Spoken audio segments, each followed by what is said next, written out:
Last week, WhatsApp updated its privacy policy, through which it is going to share a lot more data with its parent Facebook. This is Megha Mandavia from the Economic Times, and today we are going to discuss what this new privacy policy means for you as a user.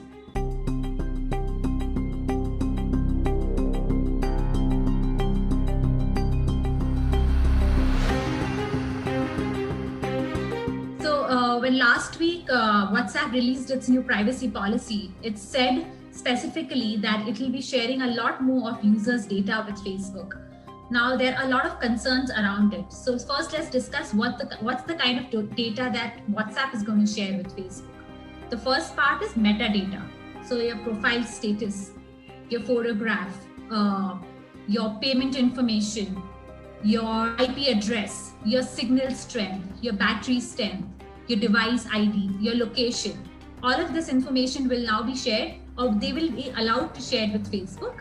And secondly, once Facebook and WhatsApp launch commerce in India, where you start buying stuff out of WhatsApp, the chats that you have with businesses can also now be shared with Facebook, which then Facebook can use for ad targeting towards you.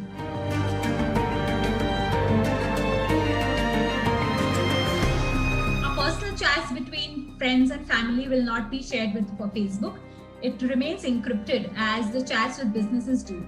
But businesses, as when you chat with businesses or you buy with businesses then have an option to share it with Facebook. So each business can make their own decision whether they want to share it with Facebook or not, but there remains a risk. But however, personal chats within friends and family or your healthcare providers or your doctors or whatever will not be shared with Facebook.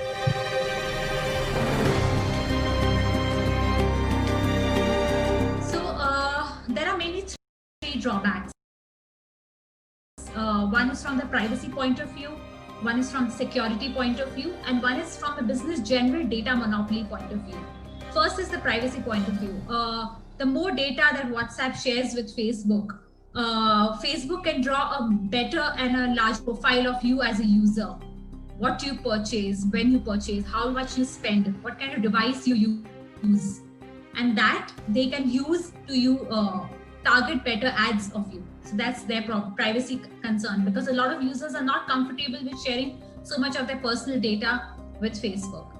Secondly, there is a concern on security. The more data a company has about you, if there is a leak or there is a hack, the person will get access to a lot of your data, which is now with Facebook.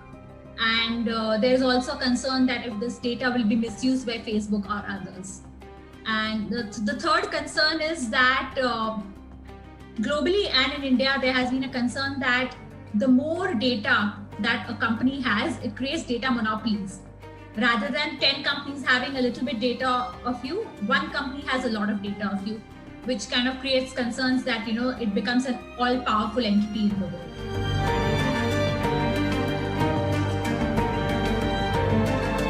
So let's start with a very key statistic. WhatsApp has more than 400 million users in India out of 2 billion global users. So that's a very sizable base in India.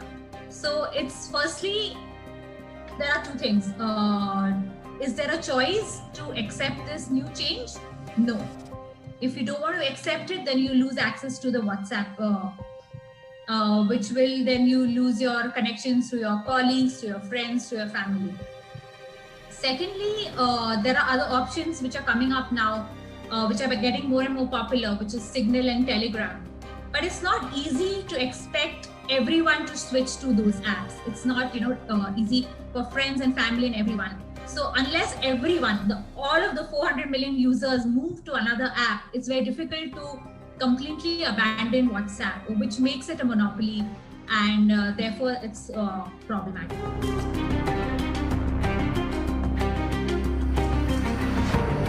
Data businesses have become large and powerful only in the last 5 years. So regulators are only now in the last couple of years waking up to the problems that they pose in the world.